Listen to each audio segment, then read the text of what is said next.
making the decision to quit drinking alcohol was a massive game changer for me. It dramatically improved my mental health and my physical health and completely transformed all of my relationships in a wonderfully positive manner. That being said, there are some things that you have to understand when you make that decision to quit drinking alcohol. Now, if this is the first video you're watching about this, I just did one last week where I go a little bit more in depth on my journey of deciding to quit drinking alcohol. Just recently hit the 2.5-year mark. So if you're interested in that, please feel free to watch that and then come to this one. But you can also stay here if you're interested in what I have to talk about. Now, the number one thing that you have to understand is while the health benefits will be tremendous, and the mental health benefits and the training and the sleep and relationships and resilience and the tolerance to stress and the ability to overcome obstacles and that irritability going down versus I was much more irritable when I drank, particularly the next day, that hangover feeling, even if I wasn't fully quote unquote classically hungover. The health benefits are numerous, and I couldn't even, it would take too much time if I were to list all of them. That being said, there are things that you have to understand, and the number one thing is, if you're using alcohol as a crutch, if you're using it to get through life and you're using it to kind of pacify yourself and numb yourself in order to get through the challenging times in your life, which is what I did, by the way. I don't say this in a judgmental manner at all. That's exactly what I was doing, as I look back now on my life through various chapters and periods of my life. If that is you as well, really listen up to what I have to tell you, because when you take it away and you don't have that coping mechanism, unhealthy though that it is, particularly when it's disordered or excessive, etc., all the dark thoughts don't magically disappear with it, unfortunately. They're still there if you've experienced trauma, whatever brought you to that point, it's all still there. And the tough part is it can kind of feel like it gets a bit louder. It's more, you're more aware of it because your brain chemistry is affected by you not drinking alcohol. You're going to be sharper, from being sober versus being, inebriated or buzzed, from alcohol. So, that's one thing I just want to caution you about, and for you to understand, is that the dark thoughts don't go away. The memories, all that stuff, it's still there. So, if you're really struggling and having a tough time, please seek help. Whether it's through therapy, counseling, talking to a trusted friend or family member, there's a bunch of options out there. So that's the one thing I'm going to tell you right off the bat. And that's one of the decisions that I made that just worked out in my favor. I started therapy shortly afterwards, and it was a wonderful way to transition into my, new kind of lifestyle. I've been in, like I said, been in it about 2.5 years. So that's the number one thing there. The darkness is still there, and it's going to be scary at first when you don't have that, metaphorical security blanket in order to cope, and it's going to feel tougher. Now, that being said, I know you can do it because I did it. And, I did it, and I'm very fortunate. I have a wonderful support system, my family and my friends and my colleagues and just my clients, wonderful people in my life. So I have no doubt that you can do what I did as well, which is why I'm here, obviously, talking to you about it, hopefully helping to inspire you and give you some actionable takeaways. The other thing that I want to have you think about is drinking is a habit for most people. And it's often triggered by certain cues, certain stimuli. And it could be smelling a cigarette. Back when I was a cigarette smoker, I would immediately start thinking about having a beer when I smelled the smoke, because I made that association of, I'd really like a beer right now. Or back when I still was a smoker, if I had a beer, I would think, oh man, I really want to smoke a cigarette right now. And it's kind of, you're probably thinking, man, this is a fitness channel. What are you talking about this stuff for? And listen, guys, I'm not going to come at you like this, fake influencer that has the perfect life and, is just like totally 100% always dialed in on my sleep and my macros and my training.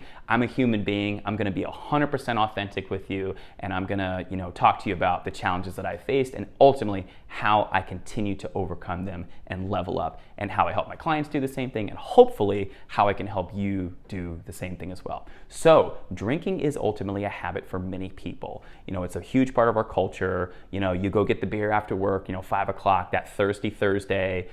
People go get after work drinks on Friday. Again, I have no problem with any of these things, by the way. I'm not judging them. I'm not moralizing them. I'm just stating a fact, a cold, hard fact about that. It's enmeshed in our culture.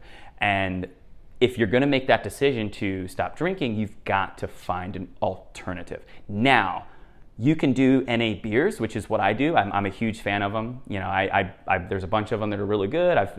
The technology has improved a lot. They've really figured out how to, keep the taste in there while taking out the active ingredient, the alcohol. And there's some really, really awesome options out there. So that's one thing. You can go somewhere, where there's an NA beer, check out the menu ahead of time, or just say, hey, I'm gonna have soda water. I did a lot of sparkling water, soda water, drinks out and about. I love sweet tea. I do love soft drinks, so I will do that as an alternative as well. And so that's just one thing you have to understand. But if a lot of time is being consumed by drinking, by social drinking, by going to parties, going and hanging out, doing the after work drinks, you've got to find something else. And I say that to you because I don't want you to take it out and then feel like there's this void and something has to replace it. Feeling like there's this void and not knowing what to replace it is a better way of putting it. So, my life is very fascinating in many ways. I'm not going to sit here and give you the entire life story, but the decisions that I make just strangely have an interesting way of just lining up in many ways perfectly for me. Not always, necessarily by choice, by my planning. Just things just happen to sometimes work out for me, which I'm very fortunate in that regard. When I moved to North Carolina, I started training at a jiu-jitsu gym. I started doing, training Brazilian jiu-jitsu. My daughter takes classes there, and I was able to kind of get involved with that and get around people that are into movement, exercise and learning and martial arts and self-defense. And, I was able to channel that curiosity and have that ability to be around other people and have the social interaction that I love so much, fill up my battery without the alcohol. And without those kind of negative health, effects that come from that. Sometimes I get a little bit banged up from rolling and training jiu-jitsu, but that's the cost of doing business and 100% worth it for me. It's something I really enjoy doing, and it's been one of many wonderful replacements. Reading books, I love reading, I love learning, I love fiction and nonfiction. That's another great thing you can do.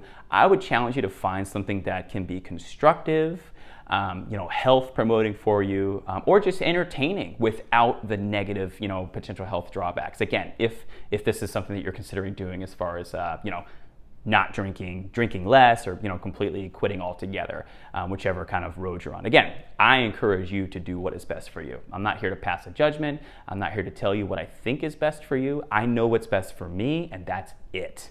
You need to look at yourself in the mirror and make that decision for yourself. The really cool thing is that, or scary and then cool thing is, again, I'm going to be 100% authentic with you here. I would get the dopamine hit 3 different times through the drinking process. The first one was if someone asked me if I wanted to go get a beer. I'd be like, oh, yes, I could feel it lighting up in there. Like, oh, that sounds great. Yeah, let's do it. You want to go get a beer after work? Sure, let's do it. I would get it again, either when it was served to me, in a glass, if I was watching it get poured into the glass, or if I, cracked that can open, that sound, God, that sweet, heavenly sound, which I still get to enjoy because I drink a lot of seltzers, a lot of bubbling water, and I do soft drinks from time to time. But that, just one of the best sounds ever, in my opinion. Come at me in the comments. And then the actual drinking of the beverage, back when I used to drink, I would get that as that first sip was like, oh my God, Starbucks and other coffee shops talk about that first sip feeling. And while I'm a huge coffee head, and that's very true for me. I get that first sip feeling in the morning. I would also get that first sip feeling, when consuming alcohol. So, we're talking about 3 different kind of moments where there's that dopamine hit and you can feel it. And, it's kind of scary looking back now going, damn, I was really programming and conditioning myself to continue the habit to get this feeling, right? To get this neurochemical hit. I'm sure you've heard about the mice studies. They've done a tremendous amount of mice studies with cocaine and various other substances where they're pushing this button. They're being administered the substance, and they just keep tapping and tapping and tapping and tapping so they can get more and more and more and more and more and more. And then, of course, that leads to, dysregulation, disordered use, substance use disorder, etc. I'm proud to say I got off that train well before even reaching that point. So I'm very happy about that for myself. But I do have compassion for people that are struggling with it, that have struggled with it. I've talked to so many people that have opened up about it, and it's been wonderful. Truly enlightening to hear their stories and share and compare notes. Now, here's the really cool thing. You can still get that dopamine hit from various other methods. It could be a PR on a lift. It could be quite literally checking off a box for your workout. Like Monday, let's say we're doing our full body workout A, and you do the workout and you get to write a check mark on the notepad. I'm sounding old now. Or on your app if you're marking it on your tracking app or your calendar or whatever you're doing.